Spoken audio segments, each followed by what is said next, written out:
Good morning, Pathway. Man, it is so good to see you. We're so glad that you're here. If you're new, welcome. Thank you so much for coming and checking us out today. My name is Brian. I'm the pastor. And at Pathway, we simply want to help you to know God, to find family, and to make a difference. That's what we're all about as a church. So, man, again, thanks for being here, and really excited what God is doing. And before we dive in, I usually never give announcements, and we do that at the very end. But I just want to make a very quick announcement that if because of the government shutdown and your feelings on that or whatever, but so because of that, obviously that affects people in our state, probably affects people in this room. And so I would just say that if that affects you, please let us know. That's what the church is supposed to do, and that's what Pathway wants to be known for. That's what we're set up to do, is to help. Or on the flip side, if you're like, hey, I'm good, God's blessed us, but I want to help other people, we are set up, and you can get more information later on how you can either give financially to others that would help us to buy things for people in the SNAP program, or if you want to donate items for the SNAP program, let us know. We want to be able to do that and to serve people. So if you either are maybe in need of some of those items, let us know. That's why we're a church. That's why we're here. On the flip side, if you would like to donate to meet needs, let us know. All right. So we would be honored to do that. But moving on, we're really excited. Today is part 2 of a message that we started last week. And we've been kind of just spending the fall talking about different messages I feel like God's put on my heart throughout the year, last year, throughout the summer, and just giving those kind of one at a time. You definitely want to be here over the next 3 weeks. I mean, I'm glad you're here today. That's good. But over the next 3 weeks, you really don't want to miss. You can miss the 4th week. I'm kidding. No, you don't want to miss the 4th week.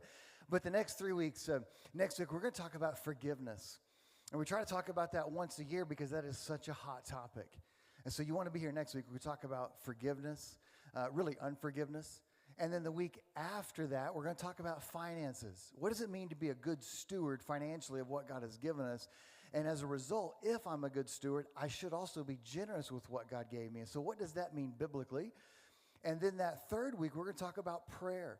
What is prayer, and what does prayer look like, and how do I do that, and how do I know if I'm doing it right or wrong? And so just the next 3 weeks are going to be fantastic, and we're looking forward to that. But last week we started part 1 of a series, a mini-series. This is part 2, where we're looking at the 7th book of the Old Testament of the Bible. It's called Judges. It's called Judges because it's about different men and women that God raised up in Israel during kind of this awkward time that they had where they didn't have one set leader for the nation.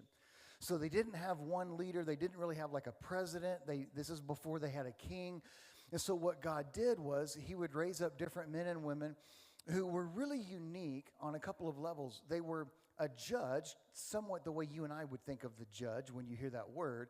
They would literally adjudicate cases, but it was more than that. They were also people that were the spiritual leaders of the nation, or at least they were supposed to be. The more you read Judges, the worse they get. But they were supposed to be the spiritual leaders of the nation. They failed on that.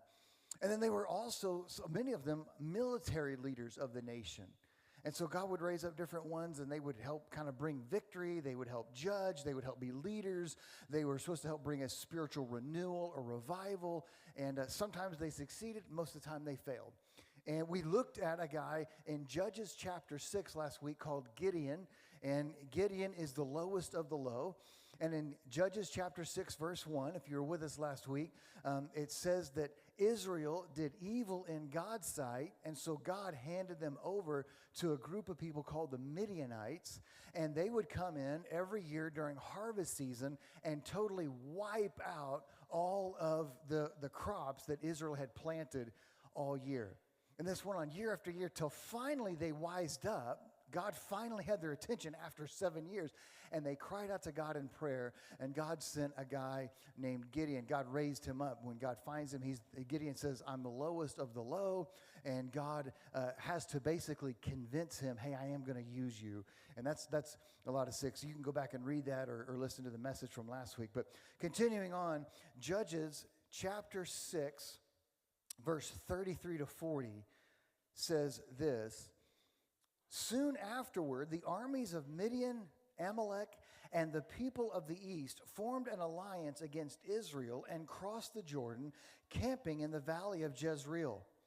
Then the Spirit of the Lord clothed Gideon with power.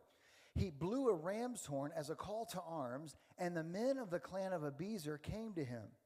He also sent messengers throughout Manasseh, Asher, Zebulun, Naphtali, summoning their warriors, and all of them responded. Then Gideon said to God, "If you're truly going to use me to rescue Israel as you promised, prove it to me in this way. I will put a wool fleece on the threshing floor tonight.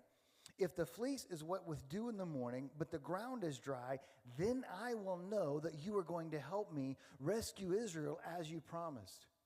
And that is just what happened. When Gideon got up early the next morning, he squeezed the fleece and wrung out a whole bowlful of water. Then Gideon said to God, "Please don't be angry with me, but let me make one more request. Let me use the fleece for one more test.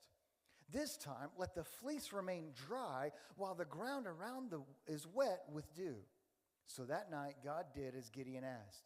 The fleece was dry in the morning, but the ground was covered with dew. Now, before we go on, that's fascinating. I would say one of the main thoughts, as I look at that, as we look, kind of combine what we talked about last week, as we look at this guy named Gideon, is limited by fear.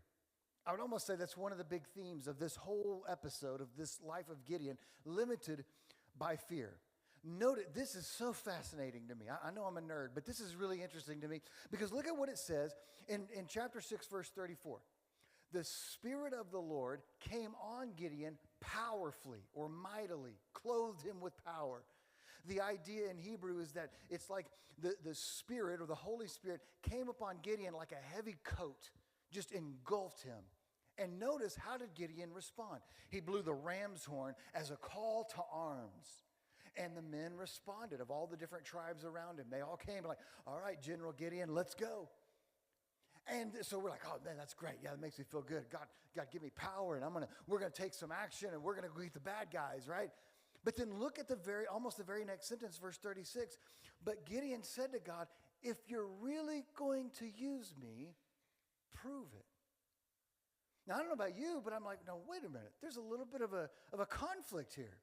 I read in one sentence, God clothed him with power, and he responded as such. He responded and said, "All right, man, let's go." I blew the ram's horn. It's time to get the army together.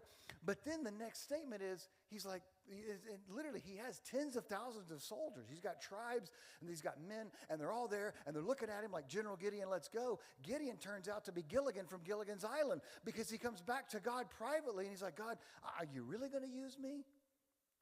Which tells me this. You can be clothed with God's power on the outside and still be limited by fear on the inside.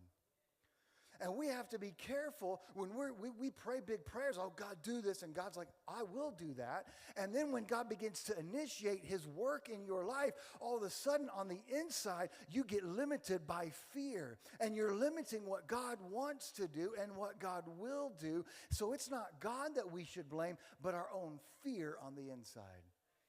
I mean, God's like, "Gideon, look, I can clothe you with power." It's like the old saying, "I can lead a horse to water. I can't make you drink." Gideon, I can clothe you with my supernatural power, but I can't make you take that first step of faith. So Gideon, and he's got the conflict. Has that ever been you? On one hand, God's asking you to do something, and you're like, "Yeah, I feel it. Let's go. We're going to step out in faith. God's going to do this. God's going to use me." And yet, before you even really begin, all of a sudden, fear begins to creep up. I would say maybe the voice of the enemy. "I don't know that God's really going to help you. Are you sure?" Hey, that's fine. If you want to step out in faith, but you better make sure you have a plan B and a plan C. And then what if this contingency and what if that? And then all of a sudden, you begin to be limited what God can do by fear.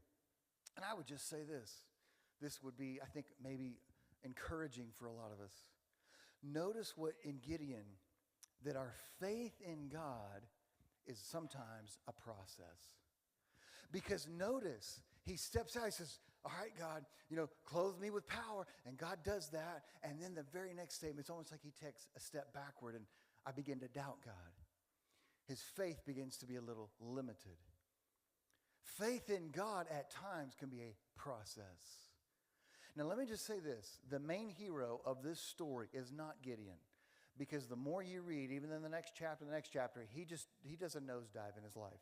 In fact, very often, a lot of the people in the Bible are not always here to be on Mount Rushmore and be like, oh, if I could just have their faith, if I could just be like them. No, in fact, they're to look at it and say, I am just like them, and that's not really a good thing, right? Because I could relate to Gideon. Because at times, I'm like, yes, God, okay, let's do it. We step out in faith, but then, God, I'm nervous, and I'm like, I don't know what's going to happen, and I get limited. The real hero of the story is not Gideon, it's God. Because God doesn't say, and we're going to read on, so just get used to this theme because we're going to say it all day today. But notice that God doesn't ever say, now, Gideon, now what more do you want from me? You know, I mean, if you were with us last week and you read chapter 6, Gideon, I did some miracles there for you, and now I'm doing this. And then we got the whole fleece thing. That happens twice, and you would think that would be enough, but it's not. We're going to find out in a moment in chapter 7 that's still not enough. God never gets exasperated with Gideon. He's a patient father with him. I'm not saying God's pleased with it. God's like, okay, you know, but God gives the grace to Gideon. So you need to be encouraged, not as an excuse, but encouraged that as God is working in your life, and yeah, I'm going to step out in faith, but then I'm struggling with my lack of faith at times. You know, God, I want to do it, but I'm nervous. God, I'll step out, but I don't know what. God is patient. God is there consistently, time after time. I believe there's two kinds of people in the room. There's if you're a follower of Jesus, there's one group that would say, when God asks you to do something, you do it. I mean, God asks you, hey, this is what I want you to do. All right, let's do it. We'll figure out the details later, God. I don't need a plan B. You ask me to do it. I don't know how I'm going to do it. I'm not equipped to do it, but you asked me to do it. Let's do it. I told you last week, that's really how Pathway began. I wouldn't choose myself to start a church. I wouldn't choose myself to buy this building and do any of that and remodel it. I had no experience in that. God just said, I want you to do it. I said, okay. I had no money. I had no backer. I had nothing. I just said, okay, let's do it. And some of you, you're like, that's the most foolish thing I've ever heard in my life. And I get that. And I heard that a lot, even by family members. And then there's the other group that would say, I want to do it, God, but I'm struggling with my faith. And that's where Gideon is. And you need to know God is still patient with you. You need to just be encouraged by that your Father is still patient if you're that way. And then I would just say, very briefly, I think we have to talk about this whole fleece thing because, you know, if you're new to Christianity, you're probably going to hear this, but if you've been a Christian for a while, I'm sure you have heard this whole, you know, I've heard it throughout my life. When you're praying about something and people are like, well, just put out a fleece before the Lord and see what he wants you to do. And, you know, and that's how they sound. And so I'm like, you know, okay, and where do they get that from? Well, they get it literally from right here. And what they're doing is, and I know their heart, believe me, I know their heart. It's a pure place. It's a pure heart. But what they're saying is, pray about it, but also ask God to verify it. So they're kind of like the Ronald Reagan prayer. Trust God, but verify. That doesn't sound right to me. It might work politically, but that doesn't sound right biblically. No, God is not a God that we should trust, but God, I just want to verify. God, if you're really going to do this, I need you to prove it. That's what Gideon says. If you're really going to do it, prove it. I mean, who are we to demand God to prove anything, first of all? And let me just say this, and hear my heart. God has revealed his word to you, which is his will for you. So I don't believe that we need to go around asking God to put out a fleet. God, I'm praying about this. And God, if this is your will, let a red car drive in front of my house right now. And God, that's the fleece before the Lord. And we laugh, but people do that. I know Christians that do that. I've been guilty of that too. You know, God, if this is really you, you know, let us just have Chinese food tonight or something crazy, you know, and it's just, and no, instead, listen, learn to trust his word over any kind of fleece. Because his word, he's already written, he's already revealed it to you. Trust the word, not the fleece. You know, again, when we were starting Pathway, we moved here. We knew literally no one. We shared the story dozens of times. We had no money, we had no people, we had nothing, no denomination. Just my wife and I, a 2-year-old boy at the time, and a 6-month-old girl at the time, and they weren't much help at all trying to start a church. And so we lived here a year before we started Pathway. And I would try to meet with as many pastors as I could to get their blessing to be in the city, just to get a spiritual temperature in the city, what's going on, not just in our area here, but in the greater metro area. And as I was meeting with pastors, I would also ask them, who else should I meet with? What other pastors? I wasn't trying to get money from them. I wasn't trying to get people. I was just trying to build a relationship. And the more I met with guys, they kept telling me this one name. And so I was like, okay. And so I set up a meeting with this guy, has one of the largest churches in Oklahoma City. And I meet with him, and we go to meet at this restaurant. We sit down, and he looks at me, he's smiling. You know, he's like, oh, so you're going to plant a church? I was like, yeah. He's like, okay, man, that's great. That's great. So, well, tell me a little bit about yourself and your situation. And he's like, well, do you have a denomination behind you? And I said, no, I don't. And he said, okay. I said, well, do you got money? Do you got a lot of money behind you? It takes a lot of money to start a church. Do you got a lot of money, like hundreds of thousands of dollars in the bank? I was like, no. I said, well, we sold our house, our vehicles, our life savings, our retirement, everything. We just cashed out everything. And so I told him the little amount that we had, which wasn't very much, in the bank to start this. And he said, okay. Well, surely, he said, you got people that are already here wanting to help you start this church. You already got like a little launch team that are a team of people going to help you start this thing. And I said, no, it's my wife and I and a 2-year-old boy and a 6-month-old girl. They're not very much help. And he looked at me and he said, you need to quit right now. And he said, if I had to bet, word for word is what he said, if I had to bet, I bet you fail. And for the sake of your marriage, and for the sake of your ministry, and for the sake of your finances, for the sake of your kids, you need to quit. You need to stop. You need to go get on staff at a mega church for a year. You need a denomination behind you. You need to raise money. You need people, all this stuff. And I got it after I didn't eat, the food, because how do you eat after that, right? And so, and he said some other things that weren't that nice. And so I get in my truck, and I called my wife, and I said, because we were excited, because we had heard from everybody, this is the guy. This guy, he loves church plant. He's going to help you. And I got in the truck, and I called her, and I said, you're not going to believe this. And I told her, and I don't get emotional very often at all, but I was in tears. I was just not so much of that, but just, I can't believe this guy said that, And I'll never forget, after I hung up with her, I prayed the rest of the way back to our house. And I said, God, I don't know about this guy. I don't know what happened. I don't know what's going to happen 6 months from now. But God, I know you asked us to start this church. I know that you're with us. It may not look the way I thought it would, but God, I'll just be faithful in the meantime, in the process. And God began to bless it. And now look, 8 years later, here we are. I mean, it's incredible what God did. And so I just say, there are moments when you're, yes, let's go, and I'm gung-ho about my faith, and God's going to do something big, and you step out in faith, and then all of a sudden the doubt begins to sink in, or maybe it's the voice of other people in your life trying to cause you to doubt because they don't have the faith that you have, and it's a lot easier to criticize your faith on the sideline than it is to walk on the water with you in faith. That wasn't in my notes. That's just some good stuff. So here's why this matters. God uses my limitations for his glory and my victory. Look at chapter 7, verse 1 to 15. So Jerubbaal, that is Gideon, and his army got up early and went as far as the spring of Harod.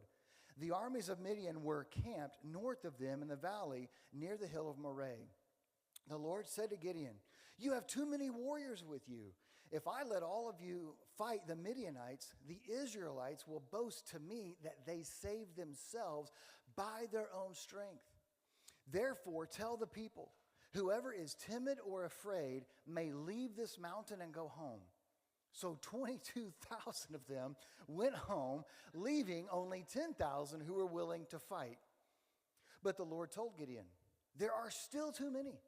Bring them down to the spring, and I will test them to determine who will go with you and who will not. When Gideon took his warriors down to the water, the Lord told him, divide the men into 2 groups. In one group, put all those who cup the water in their hands and lap it up with their tongues like dogs. In the other group, put all those who kneel down and drink the water with their mouths in the stream. Only 300 of the men drank from their hands. All the others got down on their knees and drank with their mouths in the stream. The Lord told Gideon, with these 300 men, I will rescue you and give you victory over the Midianites. Send all the others home. So Gideon collected the provisions and ram's horns of the other warriors and sent them home, but he kept the 300 men with him. The Midianite camp was in the valley just below Gideon. That night the Lord said, "Get up, go down into the Midianite camp, for I have given you victory over them." Look at this. "But if you are afraid to attack, go down to the camp with your servant Purah. Listen to what the Midianites are saying, and you will be greatly encouraged. Then you will be eager to attack." So Gideon took Purah and went down to the edge of the enemy camp. The armies of Midian, Amalek, and the people of the east had settled in the valley like a swarm of locusts. Their camels were like grains of sand on the seashore, too many to count. Gideon cramped up just as a man was telling his companion about a dream. The man said, "I had this dream, and in my dream a loaf of barley bread came tumbling down into the Midianite camp. It hit a tent, turned it over, and knocked it flat." His companion answered, "Your dream can only mean one thing. God has given Gideon, son of Joash, the Israelite, victory over Midian and all its allies." When Gideon heard the dream and its interpretation, he bowed in worship before the Lord. Then he returned to the Israelite camp and shouted, "Get up, for the Lord has given you victory over the Midianite hordes." This is an incredible passage. And just to give you, again, a frame of reference, it wouldn't be a Sunday at Pathway without giving you some pictures, okay? So, I love pictures. We're visual learners. So we got a map, and you can see here kind of somewhat of a 3D map. There's the Mediterranean there, kind of on that northwest side there. And you can see the Sea of Galilee up there, the Dead Sea, the Jordan River running down in between them. And this is modern-day Israel and Jordan here. But this takes place right here. Do you see Mount Gilead? Which is Mount Gilboa also. That's a famous place in the Bible. So that's kind of where they're at. Mount Gilead there. You see the valley of Jezreel in the middle, and then you see Mount Moriah. And so Gideon and his men are on Mount Gilboa or Mount Gilead. That's where they're at. And it says there are, by estimates, between 150,000 to 300,000 Midianites all in the valley below them in that Jezreel valley. So what's the next picture we have? Now, this is a real picture of it. So they're up here on Mount Gilboa here on the left. You have the spring of Harod down here. Then you have the Jezreel Valley all down in there, and there's the hill of Moriah that we just showed you. So they're camped out. So this is the view of Gideon and these men. This is what they're seeing. They're on top of the mountain, and as far as they can see, the whole valley is filled with tents and enemy warriors camping on their territory of their farmland. It's still farmland today. What's the next picture? They come down to this is the spring of Harod today. I've been there, and, so there you go. I mean, anytime I can be in a picture, I'm going to do it, right? So that's a spring of Harod today. And today it's somewhat of a little bit of a splash pad for families. They dammed it up. There's a picture that's about 100 years old that shows this spring, and it's almost like a small lake. I mean, because they didn't dam it up. It is massive. And so you can go to the spring today. And so God says, you've got first of all, which is fascinating, God says, if any of you are afraid, go home. And 22,000 grown men who are supposed to be warriors go home. Now, why? Just real quick, what did we talk about earlier? Fear limits us. When you read in the Old Testament, in Deuteronomy chapter 20, in fact, God gives this very command. If you're to go into battle, and any one man is afraid, send that guy home. Why? Because fear is contagious. Sometimes fear is more contagious than faith. Sometimes he knows we can have a whole column of soldiers, but if I've got one or two guys full of fear, all of a sudden I've got a whole column full of fearful men. So I would rather cut the fear out of my life. I can't go into battle with even an ounce of fear. I got to get rid of it completely. And so it's not just one or two guys, 22,000 men go home afraid. Incredible. Then he says, all right, now take them down to the spring. So they're on the mountain. They go down to the spring, that very spring. And God has them, either they cup the water like that in the picture, or they stick their head in the water. And you can be like, well, what is the significance of that? And scholars are kind of all over the map on it. But it gets down to 300 guys. And God says, all right, 300 is good. And then he says, Gideon, now I want you to go attack. This is fascinating to me. And Gideon has less than 1% of his original army. And his faith again begins to waver. Because notice God says, go attack. Midnight, go attack. And you can tell clearly there's a little bit of hesitation because God says, if you're still afraid. Now, if you've been keeping track between chapter 6 and chapter 7, this would mark the fourth time that Gideon is basically needing confirmation from God. So time and time again, God's like, go do it, go do it, go do it. And Gideon's like, I don't know, I need you to prove it. I need you to prove it. I need you to prove it. And God continues to do it. His faith begins to waver. What's interesting to me is God says, now go down to the edge of the camp if you're still afraid. Clearly he was, because if he wasn't, he would say, afraid? I'm not afraid. I'm Gideon. Let's go, God. Let's go take him. But he's afraid. God says, go down to the edge of the camp and just kind of eavesdrop, and I'm going to confirm this to you. Okay, in other words, the wool wasn't enough. The dew wasn't enough. Me getting the army, God getting the army wasn't enough. He says, if that's not enough, go down to the edge of the camp. He overhears one soldier telling his partner the dream, and basically, again, the dream, as it says, means that God's going to give Gideon victory over the Midianites. What's sad to me as I think about that is that Gideon put more faith in the word of the enemy than he did the word of the Lord. Because God had told him 4 times, I'm going to be with you, I'm going to be with you, I'm going to be with you. And Gideon every time was like, yeah, I need you to prove it. I need you to prove it. And yet he hears one message from the voice of the enemy, and he believes the voice of the enemy over the voice of God, who God had already told him the same thing the enemy had already said. I mean, how shocking. And we got to be careful. It's kind of like, right, if you're a parent, you have kids. I mean, you can tell your kid the same thing 100 times, but they hear it one time from somebody else, the same thing that you said. Isn't that so infuriating? That's what's going on. And if we're not careful, we do the same thing with our Father. When God's been telling you, I want you to do this. I want you to do this. I want you to do this. And so we're like, okay, I will next week. I will. Hey, January's coming up. That's a good time to start something new. I'll do it in January. God's like, no, do it now. And then all of a sudden, you hear it from the enemy in your life. And you're like, oh, I guess I better do that. That's the sad part about this. The enemy says the exact same words God had already told him, but Gideon believes the word of the enemy over the word of God. Gideon, think about the sequence of events here. Gideon is afraid of the enemy, but the enemy is afraid of Gideon's God. I mean, how messed up is this if you're Gideon?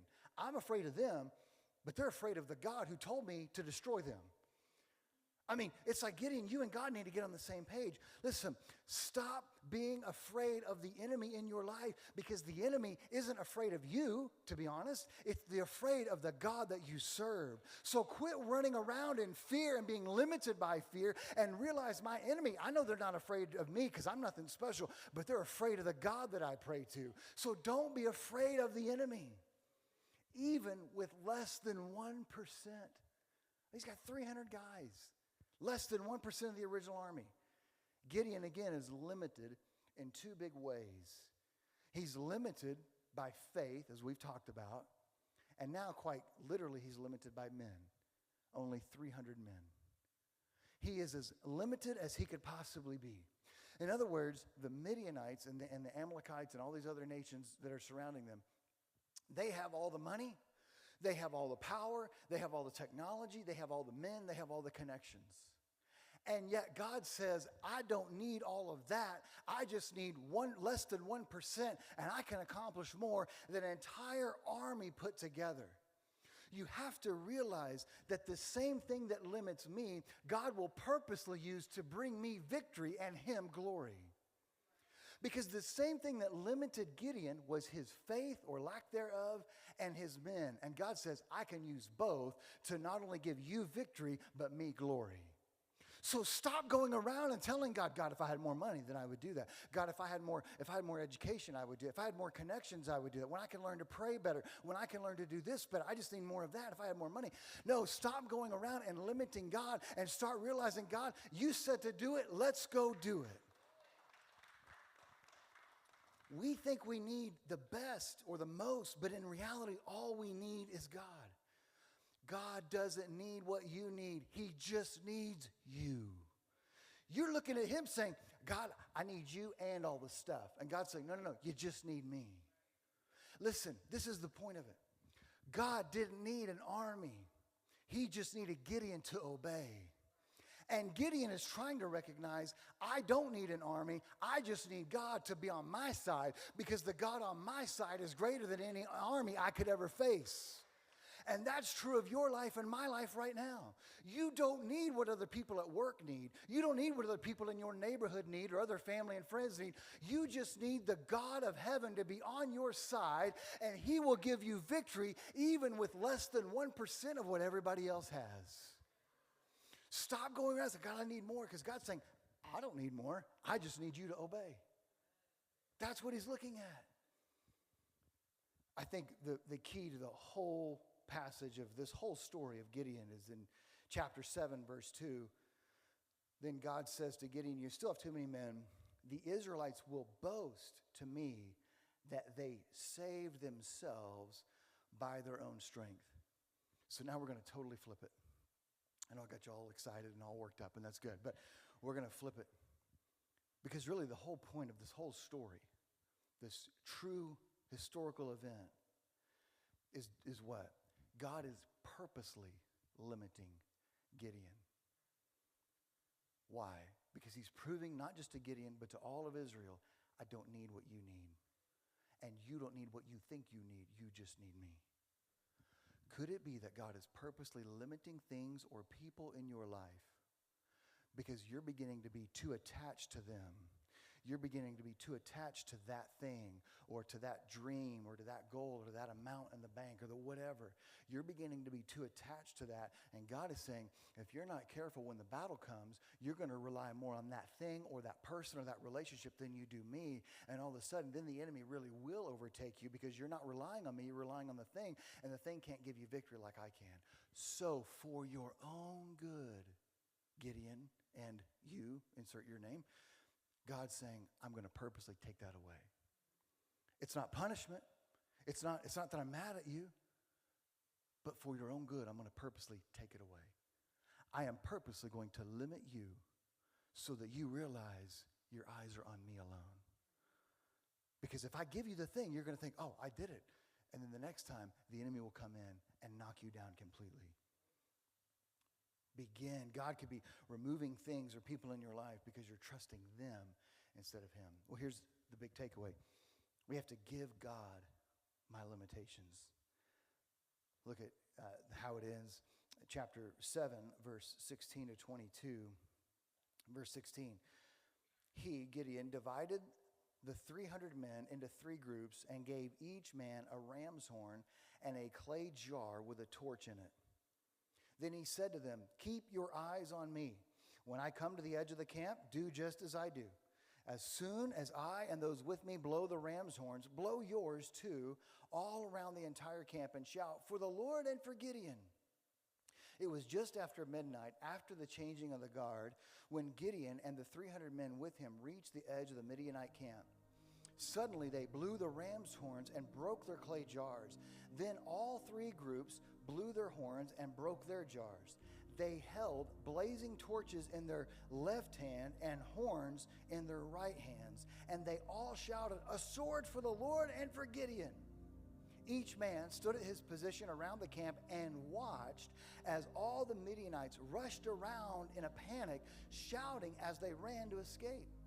When the 300 Israelites blew their ram's horns, the Lord caused the warriors in the camp to fight against each other with their swords. And it continues on to talk about how the men tried to escape, and the story goes on. But it's really fascinating to me. Think about this. If you're with us last week, and if not, you can just turn the page, read chapter 6, verse 1. But this scenario took place for 7 years in a row. For 7 years, they were too afraid. They're too afraid. They're too afraid because of their own sin. We talked about that last week. And for 7 years, they would work all year long in that Jezreel Valley, which is the breadbasket of Israel, even to this day. Beautiful. And the enemy would come in for a feast. The enemy would say, you did the work. I get the reward of your work, and just wipe them out. It's fascinating to me that for 7 years in a row, the enemy kept showing up for feast after feast after feast.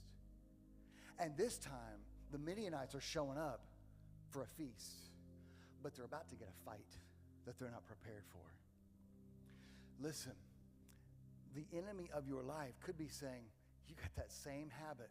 You got that same struggle. You got that same thought, that same weakness for year after year after year. It's almost too easy. It's almost laughable. And here I am. I'm going to have a feast in your life because you're too weak. You're not strong enough. You can't make it. You've tried. You're unsuccessful.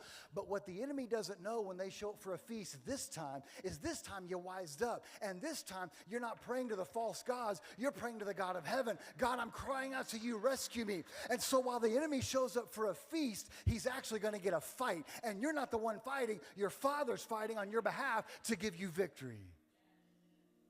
I love for 7 years the Midianites are like, this is easy. I mean, this is like fast food. This is, we just show up, we get all the stuff, we leave. But they didn't realize year 8 is different, because on year 8 we got rid of our false gods and we prayed to the real God of heaven, and we cried out to him, and he rescued us. And some of you need to know you're in that situation now. The enemy keeps having victory over victory over victory in your life. And let this be year 8 for you.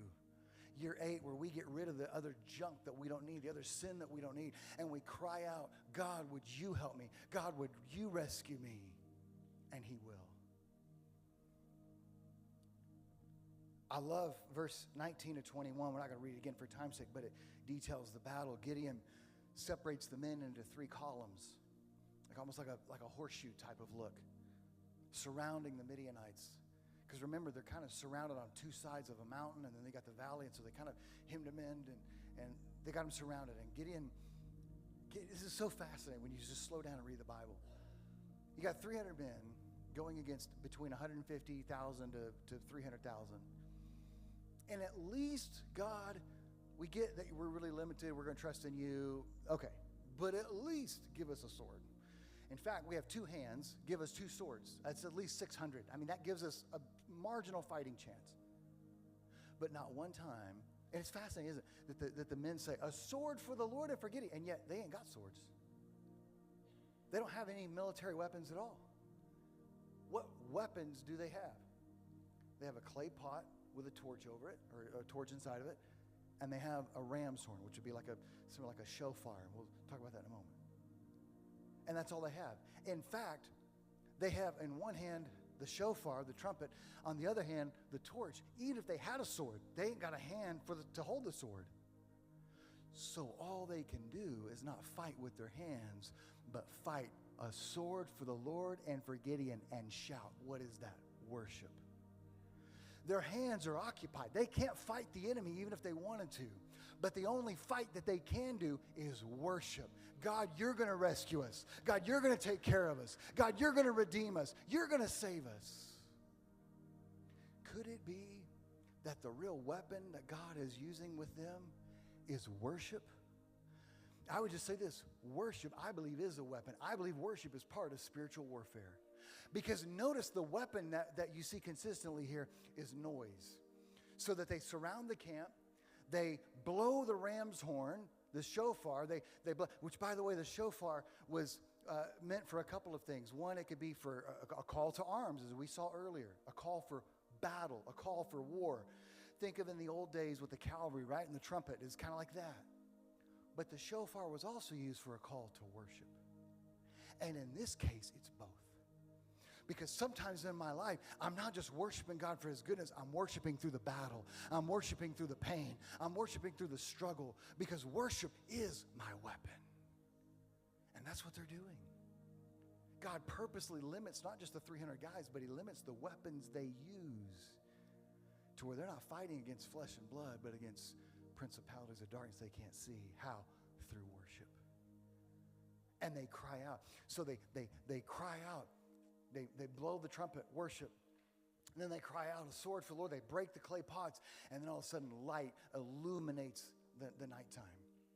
And God causes the enemy to run around in confusion and chaos.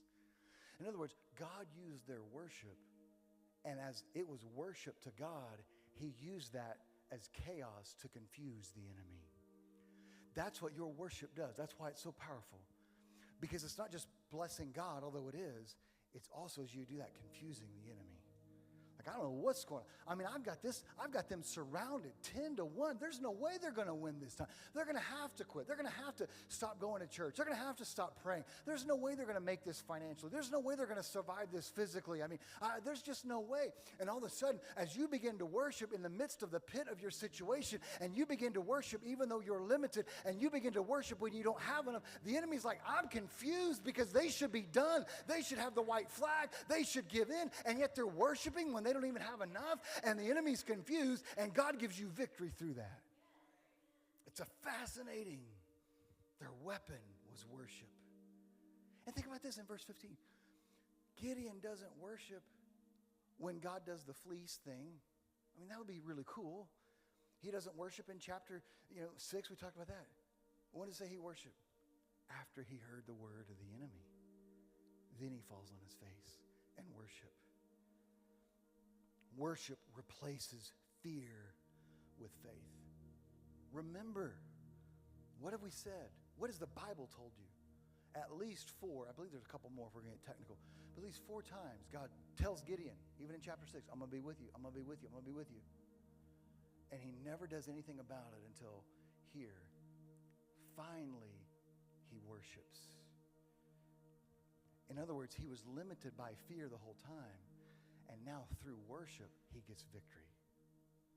You could have walked in here limited by fear. God's wanting to do something in your life. But I encourage you, how do you get rid of the fear? Through worship. Give God the things that are limiting you. As we said in the beginning, he's patient. He's not like, oh, when are you going to get it together? No. He's saying, if you'll just come to me and worship me through it, I'll take your limitation and give you victory through that. So that there's no denying to you and everybody else in your life, it wasn't you that did it, it was me. And how we did that was through worship. Give God your limitations through worship. The best worship of all is when you give your life to Jesus. The ultimate thing that limits you right now, if you don't know Jesus, is just that. In fact, this whole message is great, but it will do nothing for you, to be honest, if you don't have a relationship with Jesus first. That's a big part of what coming to Jesus is, if you don't have a relationship with him. It is coming. You're limited right now. The Bible would say that you're dead in your sin. God can't do anything in your life. But when you come to him in humility and surrender, as in worship, say, Jesus, I give you my life. My ultimate limitation, I give to you. My will, my desire, being Lord of my own life, doing right in my own eyes, no. I give that limitation to you so I can have a relationship with you. Then you will know what ultimate victory is. Victory over death, victory over sin, victory with pure joy and peace and forgiveness only through a relationship with Christ. Give him that limitation right now. Let's pray. Father, we thank you.